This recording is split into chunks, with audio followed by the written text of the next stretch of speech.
আজকের গল্প প্রাক্তন। লিপিকা জানালা দিয়ে বাইরের দিকে তাকালো। ভোরের আমেজ ছড়িয়ে আছে সারা চরাচর জুড়ে। একটু পরেই সূর্যের আলোয় উজ্জ্বল হয়ে উঠবে সব। এসি স্লিপারে আছে বলে জানালা খুলতে পারছে না, তাই পর্দাটাই সরিয়ে জানালায় মুখ ঠেকিয়ে দেখছে ও। একটু আগেই ঘুম ভেঙেছে ওর। ট্রেনের বেশিরভাগ যাত্রী এখনও গভীর ঘুমে।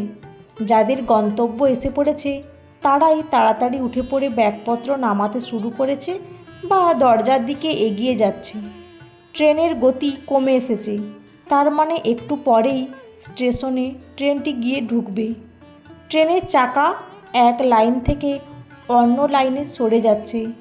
ট্রেনের লাইন বদল দেখতে দেখতে লিপিকার মনে পড়ল এইভাবে একদিন ওর আর অরুণের জীবনের লাইন আলাদা হয়ে গিয়েছিল।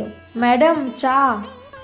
লিপিকা জানালা থেকে ঘুরে তাকালো প্যান্ট্রি কার থেকে আসা লোকটার দিকে। একটু পরে নেব বলতে লোকটা বাকিদের মানে যারা জেগে আছে তাদেরকে চা দিতে ব্যস্ত হয়ে পড়ল। ও তাড়াতাড়ি উঠে পড়ে চলল বাথরুমের কাজ সেরে নিতে। ফিরে এসে সিটে বসতেই দ্বিতীয়বারের জন্য চা এসে পড়ল। লিপিকা চা নিয়ে বাইরের দিকে তাকাতেই দেখল ট্রেন স্টেশন এসে দাঁড়িয়েছে। ধূপগুড়ি। এখানে সাধারণত এই ট্রেনটা দাঁড়ায় না, তাহলে কোনো সমস্যা আছে হয়তো। স্টেশনটা দেখতে দেখতে পুরনো দিনে গড়িয়ে গেল ওর স্মৃতি। এখানেই অরুণের সঙ্গে ওর আলাপ। ও ওর দিদি দীপিকার শ্বশুরবাড়ি বেড়াতে এসেছিল কলেজের গরমের ছুটি পড়াতে, আর অরুণও এসেছিল ওর বন্ধু বান্ধবদের সাথে ডুয়ার্স ঘুরতে। সেই জঙ্গল ঘুরতে গিয়েই ওদের আলাপ, প্রথমে জামাইবাবু মানিকদার সাথে, তারপর তার থেকে এদের দুই বোনের সাথে। জঙ্গলে হাতি, গন্ডার, বাইসনের ছবি তোলার ফাঁকে ফাঁকে অরুণ কখন ওর ছবিও তুলেছে সেটা লিপিকা বুঝতে পারেনি। পরন্ত বিকেলে যখন ওদের জিপ জঙ্গলের এলাকা ছেড়ে বেরিয়ে যাচ্ছে, তখন হঠাৎ ওর কোলে একটা কাগজের দলা এসে পড়েছিল। কাগজ ফেলে দিতে গিয়েও কৌতূহলবশত খুলে দেখেছিল, তাই দেখতে পায় ওতে অরুণের নাম আর ফোন নম্বর। ও সামনে পেছনে তাকাতে অরুণদের গাড়ি ওদের গাড়ি পাশ কাটিয়ে চলে যেতে দেখল। পাশ কাটিয়ে বেরিয়ে যেতে যেতে অরুণ ইশারা করলো ফোন করার। লিপিকা তো ওর কাণ্ড দেখে হতবাক। সামান্য আলাপ হওয়া মেয়েকে এরকম ফোন করতে বলা যায়? ভীষণ বিরক্তি হয়েছিল ও, তাই ফোন নম্বরটা পেলেও ও কিন্তু ওকে ফোন করার কথা ভাবেইনি। ভুলেই গিয়েছিল সেই ক্ষণিকের আলাপ। কিন্তু একদিন দিদির ফোন ওকে আবার মনে করিয়ে দিল। প্রায় মাসখানেক পর এক দুপুরে গল্পের মাঝে দিদি বলল, জানিস লিপি, আমাদের বাড়ির ঠিকানায় আজ একটা খাম এসে পৌঁছেছে। তাতে কি হলো? লিপিকা জানে জামাইবাবুর কাছে ওর অফিসের নানা রকমের চিঠিপত্র আসে, তাই ও অবাক হয়নি। দীপিকা বলল, খামে কি আছে জানিস?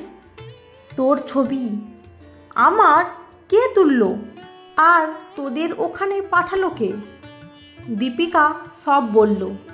লিপিকার মনে পড়ল অরুণের কাগজে ফোন নম্বর দেওয়ার ঘটনাটা, কিন্তু কাগজটা তো ও রাখেনি। তাহলে এখন ফোন করে উদ্দেশ্য জানা যেত এই ছবি তোলা। তাই দিদিকে বলল, তোদের ঠিকানা জানলো কিভাবে ও? তোর জামাইবাবুর কাছ থেকে। তাহলে তুই চিঠি লিখে জিজ্ঞেস করতে পারতিস কেন ও তোর বোনের ছবি তুলেছে। প্রশ্ন করব কি রে, ও তো নিজেই জানিয়েছে ও তোর প্রেমে পড়েছে। অ্যাঁ? নয় রে, হ্যাঁ, তোর সাথে কথা বলতে চায়। তোর নম্বর চেয়েছিল তোর জামাইবাবু, সেটা দিয়েও দিয়েছে। এটা মানিকদা ঠিক করলো না। জামাইবাবুর সাথে মান অভিমানের পালা চলল শালি জামাইবাবুর মধ্যে। কিন্তু লিপিকা অবাক হয়ে দেখল নম্বর থাকা সত্ত্বেও অরুণ ওকে ফোন করলো না। লিপিকা দিদির কাছ থেকে ওর ছবিগুলি চেয়ে নিল। প্রতিটি ছবি মন দিয়ে দেখে বুঝল ছবি তোলার কায়দা ভালোই জানা আছে ছেলেটার, না হলে এত সুন্দর ছবি ওর কোনো দিন ওঠেই না। শেষে ওই একদিন ফোন করলো অরুণকে। অরুণ ফোন রিসিভ করে বলল, বাবা এতদিনে সময় হলো ফোন করার। লিপিকা বলল, আপনি কি করে ভাবলেন যে নম্বর দিলেই আমি ফোন করব? ভাবিনি, তবে আশা করেছিলাম। আমার মন বলছিল করবেন, আগে হোক বা পরে, তাই অপেক্ষাতেই ছিলাম। যাক, ছবি পছন্দ হয়েছে?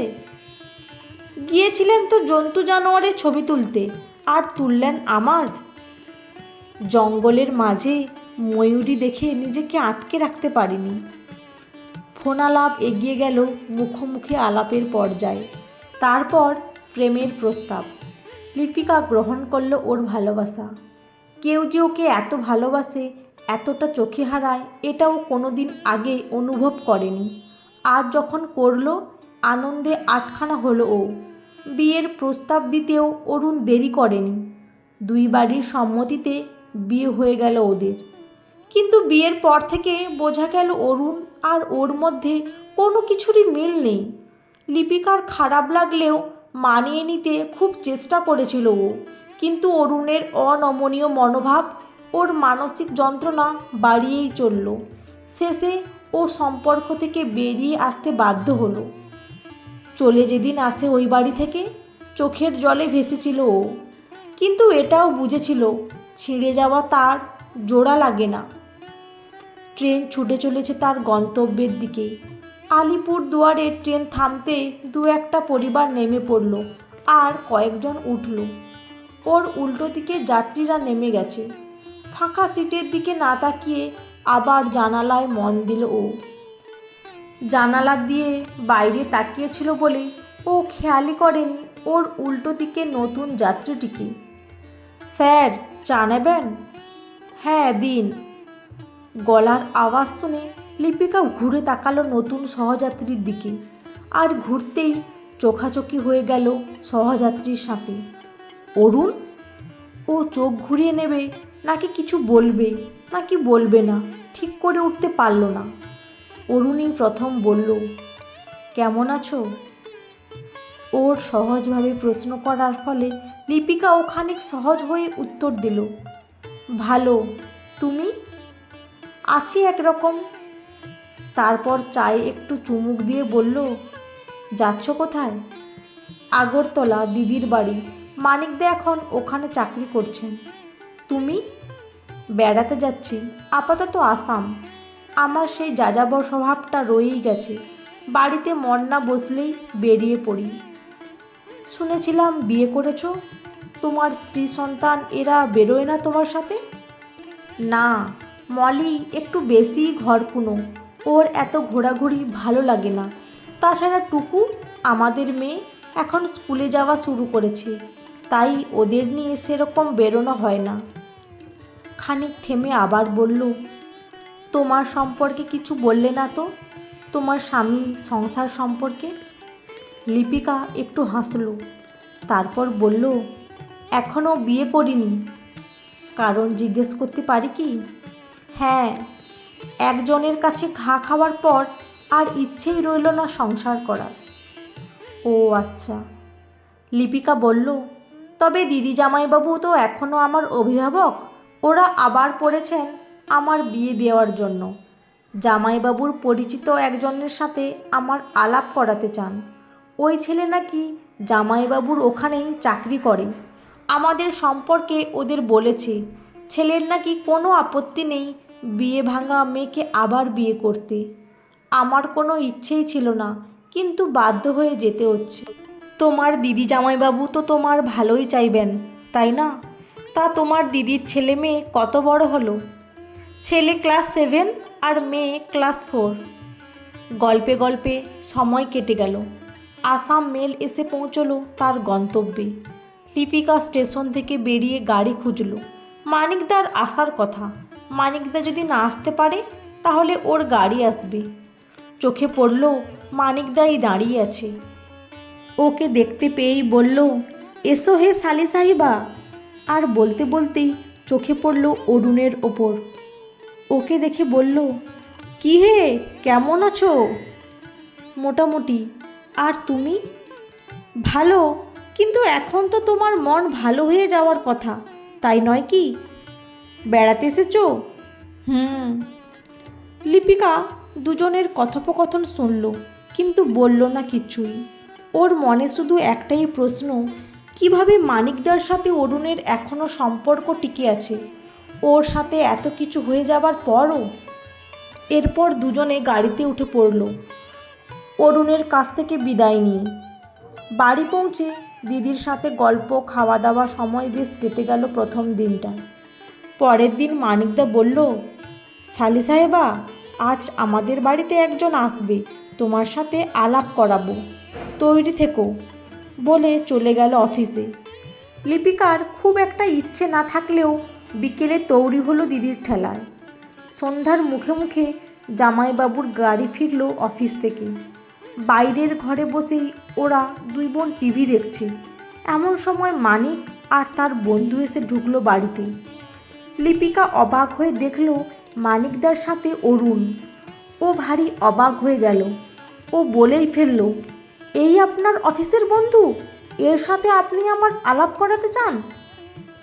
মানিকের উত্তর, আহা, রাগ করো কেন লিপি? হ্যাঁ, ওর সাথেই আবার তোমার আলাপ করাতে চাইছি। কারণটা তুমি ওর কাছেই জেনে নাও। লিপিকা উঠে দাঁড়িয়ে বলল, আমার কোনো কারণ জানার দরকার নেই। আর দিদি, তুইও সব জানিস বলেই মনে হচ্ছে। আর এই কারণেই আমাকে ডেকে পাঠানো? আমি কালই কলকাতায় ফিরে যাব। দীপিকা কিছু বলার আগেই অরুণ বলল, আমাকে কি কিছু বলারও সুযোগ দেবে না লিপিকা? মানিক বলল, লিপিকা, একবার শুনে নাও, তারপর যদি ভালো না লাগে তো তোমার যা ইচ্ছা তাই করতে পারো।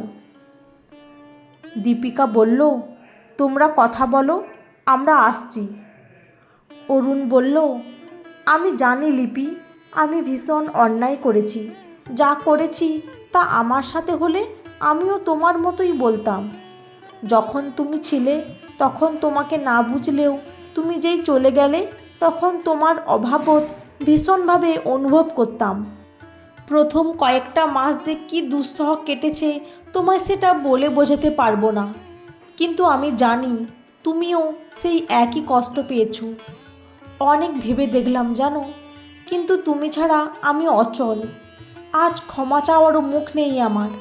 তবু যদি তুমি আমার কথাটা একটু ভাবো, তাহলে আমরা আবার নতুন করে শুরু করতে পারি। তুমি আবার আমার সাথে সংসার করার কথা ভাবো কি করে? তোমার না স্ত্রী আছে, মেয়ে আছে? সবটাই গল্প লিপি, কেউ নেই আমার জীবনে তুমি চলে যাওয়ার পর থেকে। লিপিকা চুপ করে বসে রইল। কি উত্তর দেবে ও ভেবে পাচ্ছে না। ও যে অরুণকে এখনও ভুলতে পারেনি এটা তো ঠিক, কিন্তু ভয়ও হয় আবার সেই আগের পরিস্থিতি ফিরে আসবে না তো। দ্বিতীয়বার সংসার শুরু করে ভেঙে বেরিয়ে আসার মতন মানসিক ক্ষমতা তো আর নেই তার। শেষে বলল, আমায় ভাবার কিছু সময় দাও। ঠিক আছে লিপিকা, আমি তোমার অপেক্ষায় আছি আর তোমার অপেক্ষাতেই থাকব। বন্ধুরা, আজকের গল্পটি কেমন লাগলো? যদি ভালো লেগে থাকে অবশ্যই একটি লাইক দিয়ে চ্যানেলটি সাবস্ক্রাইব করে পাশে থাকবেন। অসংখ্য ধন্যবাদ।